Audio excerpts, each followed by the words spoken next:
شحال من مره كتكون قدام التلفازه وكتكون كتفرج شي فيلم ديال هوليوود اللي مبني على الاهرامات وكتقول في راسك هادو كيداروا لها تبنوا هاد الاهرامات. وعلاش ديما فاش كيورونا شي حلقه اللي كتكلم على بناء الاهرامات كيكونوا منها جوج الحوايج، يا اما عبيد اللي جالسين كيجروا داك الحجر وعبيد كتاب، يا اما فضائيين قال لك هكا هما اللي جاو هبطوا لنا داك الاهرامات. تخيل معايا انه هادشي اللي كبرنا فيه اللي كنسمعوه وكنقراوه كله غاء وكذوبه وهما منه حتى شي حاجه. فالحقيقه اللي اكتشفت مؤخرا واللي مبنيه على حقائق وادله علميه بحت فراها كتصدم اكثر من اي فيلم ديال الخيال العلمي. الحلقه ديال اليوم ان شاء الله غادي تشوف دراسات اللي خرجوا سنه 2024 و2025 اللي غتبدل منظورك تماما تجاه كيفاش تبناو الاهرامات. فاليوم غادي نكشفوا اعظم واخطر لغز بشري في تاريخ الهندسه. وربط الاحزمه ويلا معايا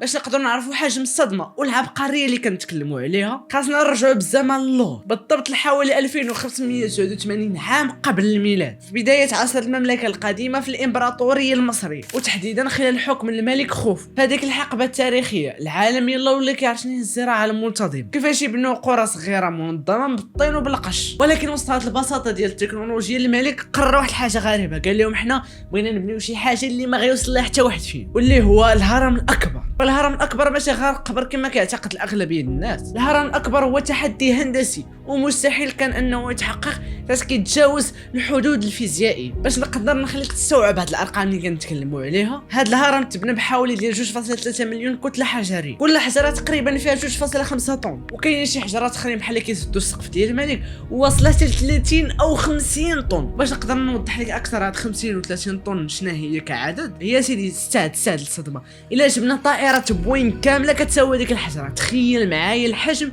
او الثقل ديال ديك الحجره. ونزيدك هادشي كان بانه هاد الحجار اللي هما مبنيين بهم الاهرامات راه ما جابوهمش من شي بلاصه قريبه، جابوهم من واحد المنطقه اللي سميتها اسوان، سمعت بشحال بعيد، اكثر من 800 كيلومتر على البلاصه فين تبنات اللي هي في الجيز. المشكله اللي خلات المهندسين ما يديوهمش النعاس ماشي غير الوزن ديالها اللي هو كبير ديال بصح، هو كيفاش انه قدروا يبنوا هاد الفخامه في ظرف 20 عام. فالا بغيتي يا سيدي باش نوصل لك لهادشي اللي كنقول لك وندير لك واحد العمليه حسابيه بسيطه باش تقدر انك تستوعب معاه، باش انه تقدر تبني واحد الهرم فيه 2.3 مليون حجره في ظرف ديال 20 عام، فخاص العمال يقطعوا وينحتوا ديك الحجاره ويتنقلوا بها ويحطوها في ظرف ديال 2 دقائق، يعني تقريبا 1.1 كتله حجريه كل 2 دقائق. عارفك ما فهمتيش هادشي، نزيد نبسط لك اكثر. نفترض هاد السيدي انهم خدامين ب10 سوايع في النهار وانهم خدامين 365 يوم بدون نهار راح، فراه ما يمكنش انه يبنوها بهاد السرعه ديال 20 عام. فحنايا كبشر وبهاد المعدات اللي عندنا حاليا ما غاديش نقدروا نبنيو هاد التحفه المعماريه في 20 عام فقط. فكيفاش بشر بهاد المعدات اللي عندهم عايشين في العصر البرونزي يقدروا يبنيو هادشي كامل؟ ونزيدك من هادشي كامل انه تكون فيها دقه متناهيه، بحيث انه المسافه ما بين كل حجره وحجره 0.5 ملم. الاجابه ديال هادشي بدات كتوضح مؤخرا، وهنا فين غادي نبداو بصح في الحلقه ديالي. لعشرات السنين كان السؤال المتمحور عند علماء الاثار هو كيفاش انهم قدروا ينقلوا هاد الاطنان ديال الحجاره من بلاصه بعيده ب 800 كيلومتر حتى للجيز. وزيد عليها حنا كنعرفوا هاد المنطقه منطقه صحراويه واصلا صعيب انك تبني فيها. هادشي بالضبط غادي يدينا 2013 حيت انه واحد العالم اللي سميتو بيير تاري واللي هو عالم اثار فرنسي جا مع واحد صاحبو سميتو غريغوري ماروار، هما اللي قدروا يطرحوا على اعظم اكتشاف في القرن 21 واللي هو بلديه وادي الجرف. دابا تقول لي حسن الناس كتخربق عليا، دابا فينا هو الموضوع كامل اللي كتكلم لنا عليه. وانتما غاصبروا الانسان يعود يطريط شويه، صبروا مازال حنا جايين في الحلقه. عالم الاثار المصري زاهي حواس قال بانه هذا الاكتشاف اللي تلاقينا راه هو اعظم اكتشاف لمصر في القرن 21 كما قلت لكم. هاد البلديه كترجع للعام 26 27 من الحكم ديال هذاك الملك خوف. هاد البلديه كان فيها اقدم وثيقه كتبها واحد المهندس ديال داك الوقت، فيها واحد التفاصيل يوميه بحال قلتي الاكسل ديالنا حنايا، فهمتي شي ملف ديال الاكسل بحال هكا، بقى كيكتب واحد التفاصيل اللي مهمه. هاد المهندس اللي كان من النخبه ديال مصر داك الوقت سميتو ميرير، كان هو اللي مكلف بواحد الفرقه مصريه ديال داك الوقت خدامين سميتها زا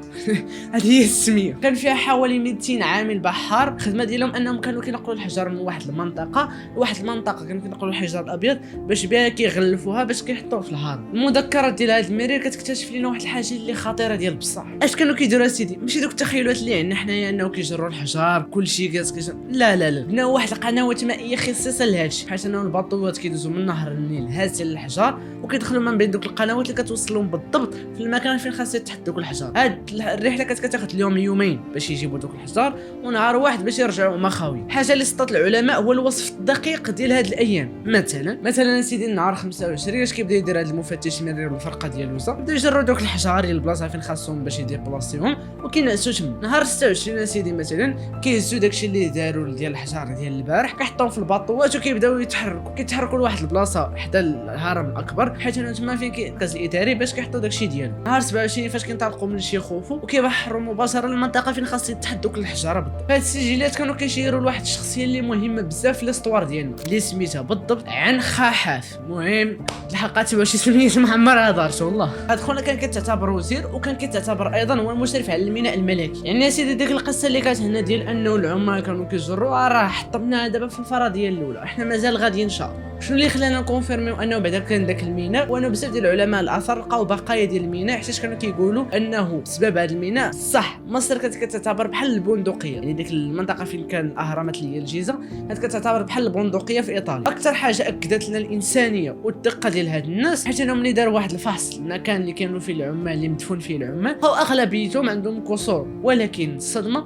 انه داروا لهم واحد الجبس ديال داك الوقت، يعني واحد الطريقه حتى انه عالجوا دوك الكسور ديالهم وخوتنا رجعوا كيخدموا عادي بحال ما وقع والو.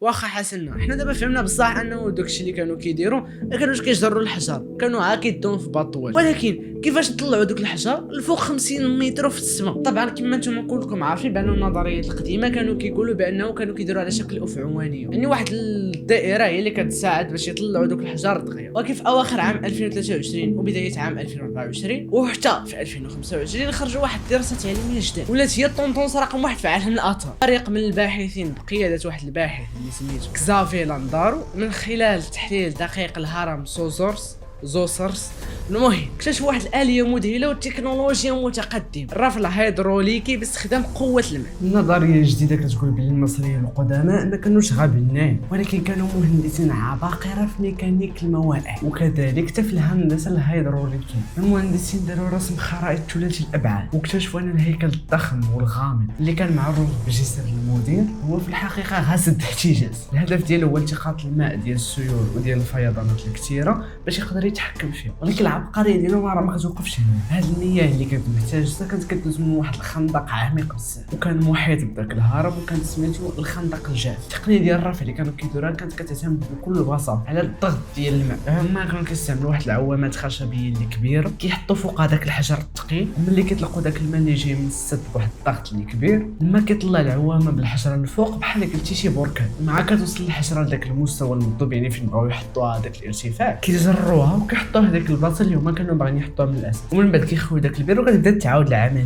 هاد الاليه العبقريه كتخلي الحجر يطلع بكل سهوله من داخل الهرم حتى للفوق بلا ما يحتاجوا يهرسوا ظهر العمال باش يبداو يجروا داك الحجر في داك المنحدرات. هاد التطور في الهندسه الهيدروليكيه كيبين بان المصريين القدماء كان عندهم فهم للفيزياء التطبيقيه، وهذا الشيء اللي كيخلي انه وتيره البناء تكون سريعه، يعني دغيا يقدروا يطلعوا دوك الحجر. وخا بعض علماء الاثار بحال جوليا بودكا طلبوا بزاف ديال الدراسات الميدانيه باش يعرفوا بالضبط شحال كميه الماء، ولكن هاد النظريه عطات اول تفسير علمي وهندسي كيشرح كيفاش طلعت ديك الحجاره للقلب ديال الاهرام. ملي كنشوفوا كنحللوا هاد العبقريه ديال المصريين القدماء فكنوقفوا مصدومين وكنبانوا صغار قدام هاد العظمه العلميه والهندسيه. اليوم حنا كنعتبروا راسنا في قمه التطور، شادين التليفونات بين يدين وكنصيفطوا الصواريخ ديالنا للكواكب اخرى باش نستكشفوا، ولكن باقي ما وصلناش لهاد طريقه البناء اللي خلات هاد الاهرامات يبقاو صامدين الاف ديال السنين لم يوقع عليهم والو. فهادشي خلينا نسول واحد السؤال مهم وسؤال عميق ديال بصح، واش حنايا بصح تطورنا ولا غير نسينا المعرفه العظيمه